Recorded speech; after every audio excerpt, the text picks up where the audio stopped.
আসসালামু আলাইকুম ওয়া রাহমাতুল্লাহি ওয়া বারাকাতুহু। 1 মিনিট মাদ্রাসা ইউটিউব চ্যানেলে সম্মানিত দিনী ভাই বোনেরা, আমি আশা করি আল্লাহ তাআলার অশেষ রহমতে আপনারা ভালো আছেন, সুস্থ আছেন। আলহামদুলিল্লাহ। আজ অত্যন্ত গুরুত্বপূর্ণ একটি ভিডিও নিয়ে হাজির হয়েছি। রাসূলুল পাক সাল্লাল্লাহু আলাইহি ওয়াসাল্লাম নিজে এই শাবান মাসে এবং শাবান মাস ছাড়াও আরও দামি 5টি যে আমল করতেন, সেই 5টি আমল নিয়ে আমি আলোচনা করব। যেই আমল 5টিকে পৃথিবীর শ্রেষ্ঠ দামি আমল বলা হয়ে থাকে দিনী ভাই বোনেরা। আপনারা যদি মিস করেন এই 5টি আমল কি না করে থাকেন, তাহলে কঠিন কিয়ামতের দিন মুসিবতের সময় ইনশাল্লাহ আপনারা হয়তোবা এই আমল না করার কারণে, না জানার কারণে আফসোস করবেন এবং বলবেন, হায় আফসোস, আমরা যদি আগে এই আমলটি জানতাম তাহলে হয়তোবা আমাদের এই অবস্থায় পড়তে হতো না। তাই অনুরোধ করছি, মনের মধ্যে একটা বিশ্বাস নিয়ে আপনারা অবশ্যই আমলের ভিডিওটি সম্পূর্ণ দেখবেন। মহান আল্লাহ বান্দাদের জন্য কিছু মাস পুরস্কার ও মহিমান্বিত করেছেন, তার মধ্যে শাবান মাস অন্যতম। শাবান আরবি মাসের 8ম মাস দিনী ভাই বোনেরা। এটি আরবি মাসের গুরুত্বপূর্ণ একটি মাসও। রাসূলুল্লাহ সাল্লাল্লাহু আলাইহি ওয়াসাল্লাম শাবান মাসকে তার নিজের মাস হিসেবে ঘোষণা করেছেন। সুবহানাল্লাহ। তিনি শাবান মাসে রোজা পালনের অনেক গুরুত্ব ও ফজিলত বর্ণনা করেছেন। শাবান এমনই ফজিলতপূর্ণ মাস, যে মাসে মহান আল্লাহ তার রহমত ও বরকতের মাধ্যমে বান্দার সব চাহিদা পূরণ করেন। হযরত আয়েশা রাদিয়াল্লাহু তাআলা আনহা থেকে বর্ণিত হাদিসে আছে, তিনি বলেন, রাসূলুল্লাহ সাল্লাল্লাহু আলাইহি ওয়াসাল্লাম রোজা রাখতে থাকতেন যাতে আমরা বলতাম যে তিনি এ মাসে আর রোজা ছাড়বেন না। আবার তিনি রোজা ভাঙতে শুরু করতেন যাতে আমরা বলতাম যে তিনি এ মাসে আর রোজা রাখবেন না। আমি রাসূল পাক সাল্লাল্লাহু আলাইহি ওয়াসাল্লামকে রমজান মাস ছাড়া আর কখনো পূর্ণ মাস রোজা রাখতে দেখিনি, আর তাকে শাবান মাস ছাড়া কোনো মাসে এত বেশি রোজা রাখতেও দেখিনি। তাই মহান আল্লাহ এই অর্ধ শাবানের রাত মানুষের জন্য আনয়ন করেন। প্রত্যেক বান্দাকে ক্ষমা করে দেন, কিন্তু মুশরিক ও মুশাহিনকে ক্ষমা করেন না। এখানে মুশাহিন হয়তোবা অনেকেই বুঝতে পারবেন না কাকে বলা হয়। মুশাহিন এমন এক মানুষকে বলা হয় যারা সুন্নাহের বিরোধিতা করেন আর সাহাবা রাদিয়াল্লাহু তাআলা আনহুকে অভিশপ্ত করেন। এটি সিলসিলাতু আহাদিসে আস-সাহিহার একটি হাদিসে আছে তিনি ভাই বোনেরা। আরেক বর্ণনা এসেছে, তিনি আয়েশা রাদিয়াল্লাহু তাআলা আনহা বলেছেন, রাসূলুল্লাহ সাল্লাল্লাহু আলাইহি ওয়াসাল্লাম শাবানের পূর্ণ মাসে রোজা রাখতেন। তিনি শাবানের রোজা রাখতেন, তবে অল্প কিছুদিন রাখতেন না। বুখারী মুসলিম শরীফের একটি হাদিসে বলা হয়েছে। এছাড়াও মুসনাদ আহমদ, বাইহাকি, আবু দাউদ, মিশকাতেও কথা বলা হয়েছে। অর্থাৎ বিশ্বনবী সাল্লাল্লাহু আলাইহি ওয়াসাল্লাম কয়েকটা দিন ছাড়া এই পুরো শাবান মাসটাই রোজা রাখতেন। নবী করিম সাল্লাল্লাহু আলাইহি ওয়াসাল্লাম শাবান মাসের গুরুত্ব, মাহাত্ম্য ও তাৎপর্যের বিবেচনায় এই মাসে অধিক হারে নফল ইবাদতও করতেন। পবিত্র রমজানের মর্যাদা রক্ষা এবং হক আদায়ের অনুশীলনের জন্য রাসূলুল্লাহ সাল্লাল্লাহু আলাইহি ওয়াসাল্লাম শাবান মাসে বেশি বেশি রোজা পালন করতেন। এই সম্পর্কে হযরত আনাস রাদিয়াল্লাহু তাআলা আনহু বলেছেন, নবী করিম সাল্লাল্লাহু আলাইহি ওয়াসাল্লামকে জিজ্ঞাসা করা হলো, আপনার কাছে মাহে রমজানের পর কোন মাসের রোজা উত্তম? তিনি বললেন, রমজান মাসের সম্মান প্রদর্শনের জন্য শাবানের রোজা উত্তম। তিরমিজি শরীফের একটি হাদিস। নবী সাল্লাল্লাহু আলাইহি ওয়াসাল্লাম শাবান মাসে তাই বেশি বেশি রোজা পালনের পাশাপাশি ইস্তেগফার ও দরুদ শরীফ ও পাঠের কথা উল্লেখ করে বলেন, হিজরি বছরের 3টি মাস তথা রজব, শাবান ও রমজান, এই 3টি মাসেই অধিক ইস্তেগফার ও দরুদ শরীফ পাঠের সুপারিশ করা হয়েছে। অবশ্য তার মধ্যে শাবান মাসের উপর বেশি তাগিদ দেওয়া হয়েছে। আশা করছি বুঝতে পেরেছেন এই শাবান মাস কতটা গুরুত্বপূর্ণ একটা মাস দিনী ভাই বোনেরা। আর এই শাবান মাসে আমরা যদি এমন 5টি সহজ আমল করতে পারি, রব্বুল আলামিন আমাদেরকে ইনশাআল্লাহ দুনিয়া আখিরাতের সফলতা দিবেন। আজকের এই ভিডিওটিতে তাই আমি আপনাদেরকে জানাবো পৃথিবীর শ্রেষ্ঠ দামি 5টি আমল, যেই আমলগুলো করলে আল্লাহ নিজে ভালোবাসেন, ফেরেশতারা দোয়া করেন আর জান্নাত নিশ্চিত হওয়ার আশা করা যায়। আবারও বলছি, ভিডিওটি থেকে না বের হয়ে শেষ পর্যন্ত দেখবেন, কারণ শেষে আমলটি আপনার জীবনকে বদলে দিতে পারে দিনী ভাই বোনেরা। 1 নম্বর দামি আমল, আল্লাহর উপর পূর্ণ ঈমান ও তাওহীদ। মনে রাখবেন, সব আমলের মূল ভিত্তি হলো আল্লাহর উপর খাঁটি ঈমান।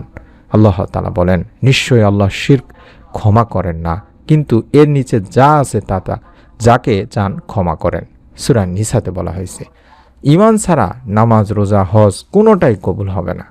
তাই পৃথিবীর সবচেয়ে দামি আমল হলো শিরকমুক্ত ঈমান, আল্লাহ ছাড়া আর কারো উপর ভরসা না করা, শুধু আল্লাহর জন্য আমল করা। একটি খাঁটি ঈমান পুরো দুনিয়ার চেয়েও মূল্যবান। 2 নম্বর দামি আমল হলো সময় মতো নামাজ আদায় করা। নামাজ হলো মুমিনের মেরাজ, জান্নাতের চাবি। রাসূলুল্লাহ সাল্লাল্লাহু আলাইহি ওয়াসাল্লামকে জিজ্ঞাসা করা হয়েছিল, আল্লাহর কাছে সবচেয়ে প্রিয় আমল কোনটি?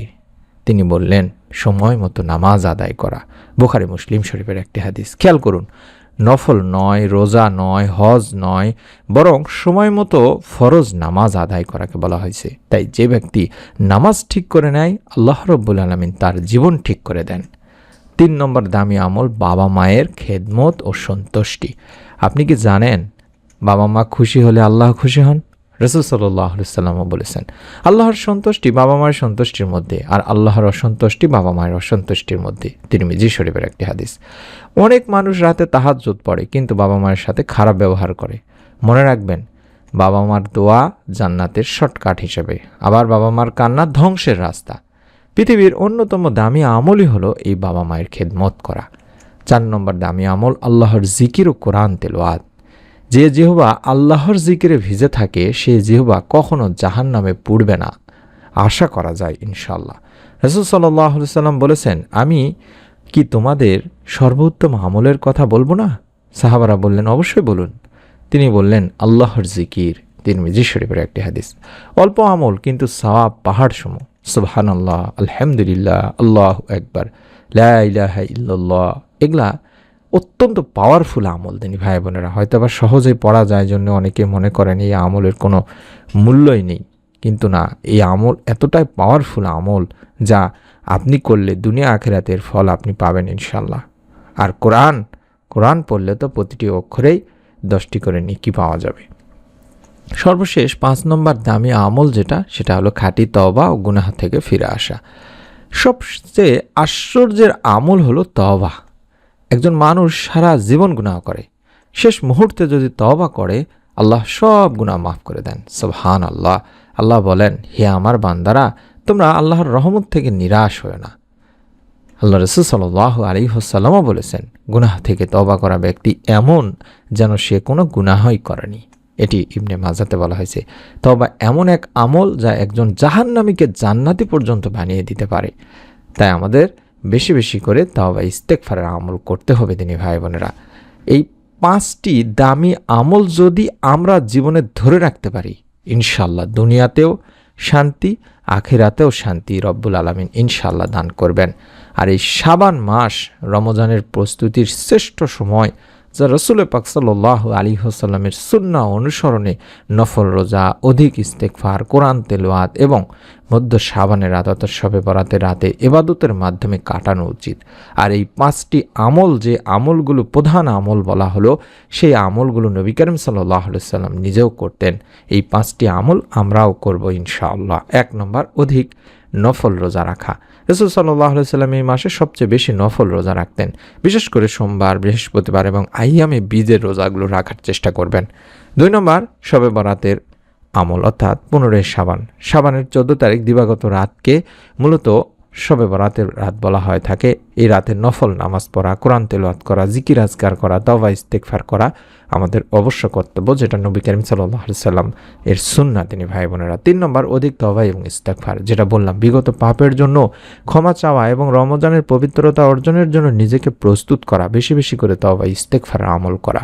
4 নম্বর, কোরআন তেলাওয়াত এবং অধ্যয়ন করা। কোরআন তেলাওয়াত বৃদ্ধি করা এবং শাবানকে কোরআনের মাস হিসেবে, রমজানের প্রস্তুতি হিসেবে গ্রহণ করা।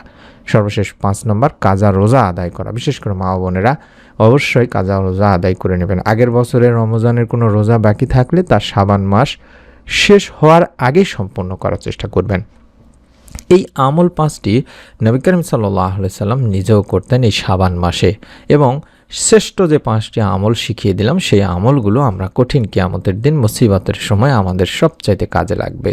এবং নবী করিম সাল্লাল্লাহু আলাইহি ওয়াসাল্লাম এই শাবান মাসে একটা দোয়া বেশি বেশি করে পড়তেন, আল্লাহুম্মা বারিক লানা ফি রজব ওয়া শাবান ওয়া বাল্লিগনা রমাদান। হে আল্লাহ, রজব মাস ও শাবান মাস আমাদের জন্য বরকতময় করুন, রমজান আমাদের নসিব করুন। এটা অত্যন্ত গুরুত্বপূর্ণ একটি দোয়া, যে দোয়াটি আমরা বেশি বেশি করে এই মাসে থেকেই পড়ার চেষ্টা করব ইনশাআল্লাহ।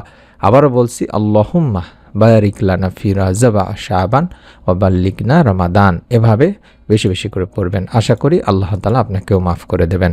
আমি আপনাদের সকলের কাছে অনুরোধ করব, প্রত্যেকে আমলটি করবেন, একটি করে নিয়ত করুন, ভিডিওটিতে অন্তত লাইক দিয়ে কমেন্টে আমিন লেখার মাধ্যমে, এবং আপনি আপনার নিকট আত্মীয় স্বজনদের কাছে ভিডিওটি শেয়ার করে দিন। এরকম আমলের ভিডিও পাওয়ার জন্য অবশ্যই চ্যানেলটি সাবস্ক্রাইব করে বেল বাটনটি অন করুন। আসসালামু আলাইকুম ওয়া রাহমাতুল্লাহ।